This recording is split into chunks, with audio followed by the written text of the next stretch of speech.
Hey guys, Foxtron Prime here. I'm here with my dude Sam Not Whitwicky, and we're gonna see Transformers 1!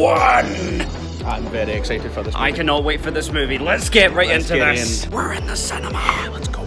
Let's do this. 1. It's happening, guys. Here we go.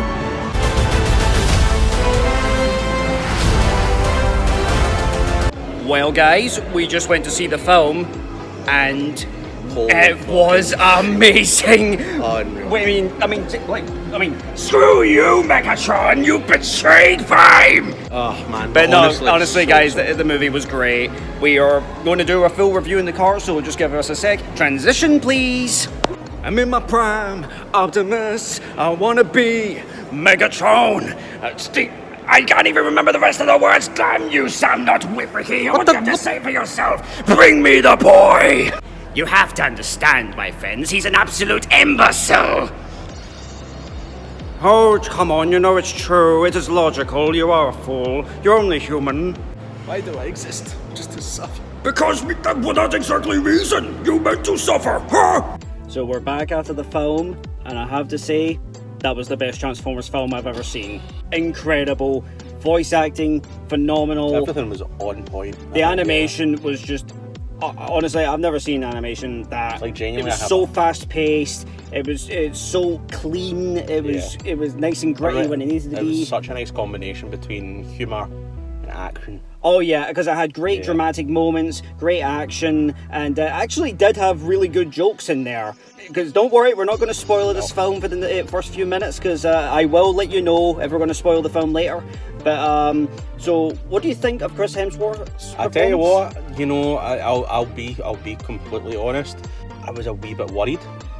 You know, before I'd seen this movie, he nailed it. Oh, he was honestly. No he was one will ever good. beat Peter Cullen. Very much like Gary Chalk, he brought his own. Yeah, he made it his style. own. Yeah. Brian Tyree Henry. My goodness. I tell you what, he knocked that. He was the out of star park, yeah. of that movie. He was absolutely phenomenal because when he goes from point A from D16 to Megatron to point B, he just transforms, if you will. The ending with Optimus and Megatron in their Beautiful. big fight, that you're gonna love the big fight. It is like you have to watch it several times to realize what the heck's going on, because I will tell you something, the action was so fast paced I could not keep track. It was like more chaotic than the Bay films, but at the same time it was so much more visually appealing. You were on the edge of your seat the whole way through the movie. It's true, like you could not afford to blink because there's just so much going on. Keegan-Michael Key, I thought he was going to be like probably the most annoying character in the film, and he is the most annoying character, but at the same time it was completely fine. He was absolutely fine. He fit the character, because we know that Bumblebee can be quite cocky, can be quite... It's true, he can be very silly. Humorous. But no, he's just a happy, innocent ball. Scarlett Johansson's Alita, Done really she was well. really good. I really enjoyed her performance. She was just really badass-atron. That was her, basically, in a nutshell. She was by the book. Yes. But then, as the film went on, she just became her own and just followed Optimus naturally. And as for John Hamm's Sentinel Prime, he really nailed being everything we hate about Sentinel. Because if you hate Sentinel Prime and Transformers Animated, you're gonna just as much hate him in this movie as well. He is just exactly what you expect from Sentinel. He's got a lot of personality. He has got a lot of personality. You know. I was very surprised. And yeah, Arachnid was creepy.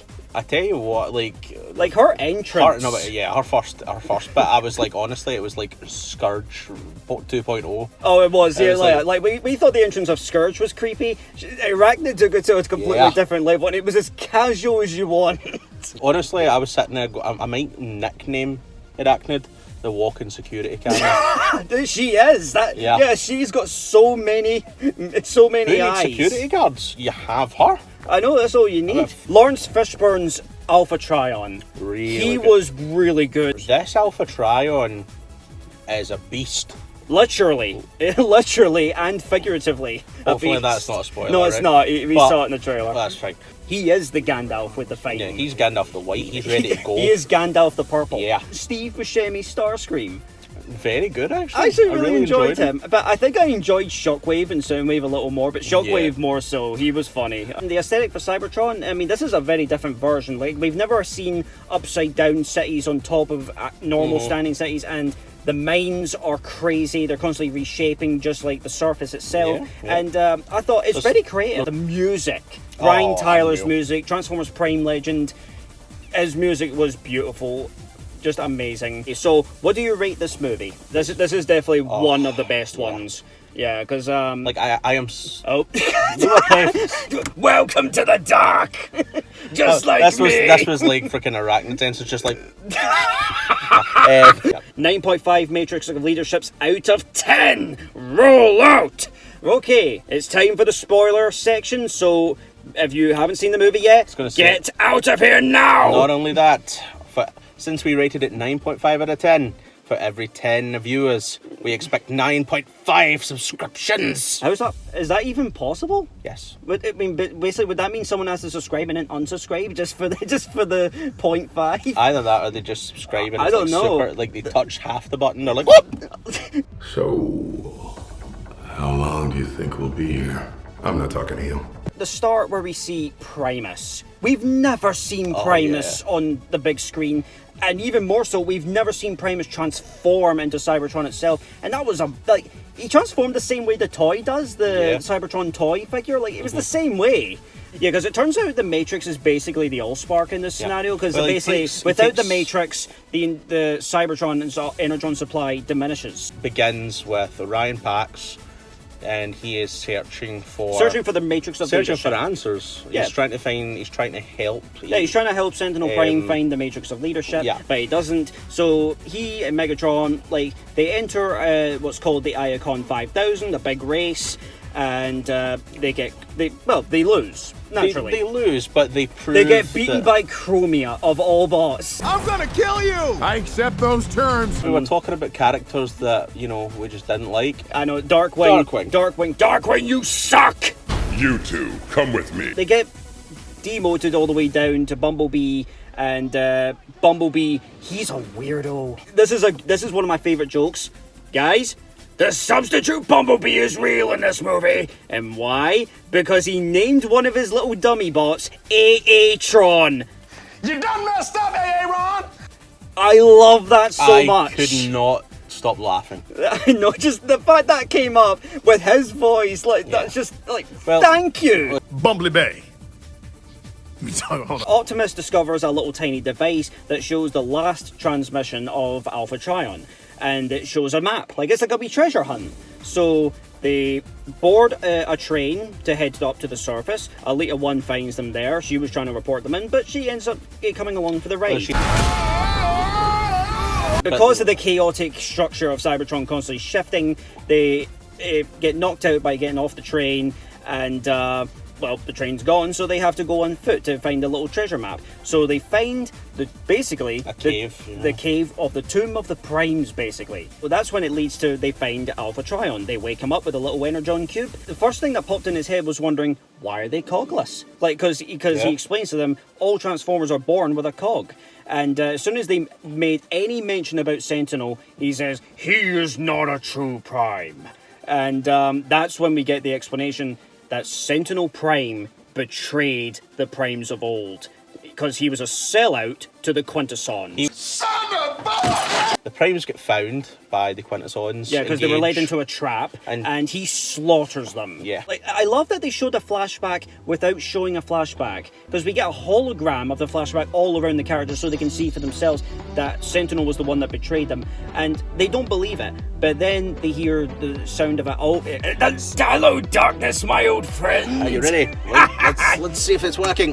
Hello! Where am I? Access your full potential. So it turns out Sentinel Prime is the reason why most Transformers don't have cogs, because apparently he removed them at birth, which is messed up. Alphatron gives them the T-cogs of several Primes, and I won't tell you which ones. But so after they get their cogs, they're in full gear, and the first thing they do, they bail because the because Thunderstorms have found Arachnid them, finds yeah. them, and Alpha Trion goes full beast mode on poor Steve and the Viacons. They did not survive. Look, that's Starscream, and you're Shockwave and Soundwave. Enough. Well, after they escape, they then encounter Starscream and the Decepticons, who apparently were a part of Cybertron's High Guard. So they were a security witnessed- force during yeah, the war. 'cause- Of course, Starscream's the first one to get abused by Megatron, and the fact that now Megatron has a really cool line. He says, "This is the last show of mercy I will give," and it stays true. And of course Starscream's the first one he shows mercy to. But the the only one. Because even the fight between him and Starscream, his eyes start to grow orange. And just the look on Orion's face and the Decepticons are cheering for him, and it was a really good moment. But then they get attacked. Let's use them. Bumblebee, Starscream, Megs. several Seekers as well as Megatron, they get captured, and it's up to Orion, Elita 1, Shockwave, Soundwave, and the rest of the Decepticons to go and help them. But before that happened, Elita and Orion had a really good lovely heart-to-heart. spark to spark. Even though it was funny at the same time, because Elita was constantly telling him, "I'm better than you in every way, but you're good at inspiring others." And that's true. That's always been Yeah. Optimus's greatest strengths. And I'm like, yeah, this is great. This is a good dynamic between the two characters. I got a battle mask. It appeared with this guy. Knife hands? Yep, we have like a big, huge battle. Yeah. They managed to get a hold of Arachnid because Arachnid records everything she sees. So they expose everything Sentinel was done, and the Autobots rise up against him. And even though the battle's already won, Megatron's not done.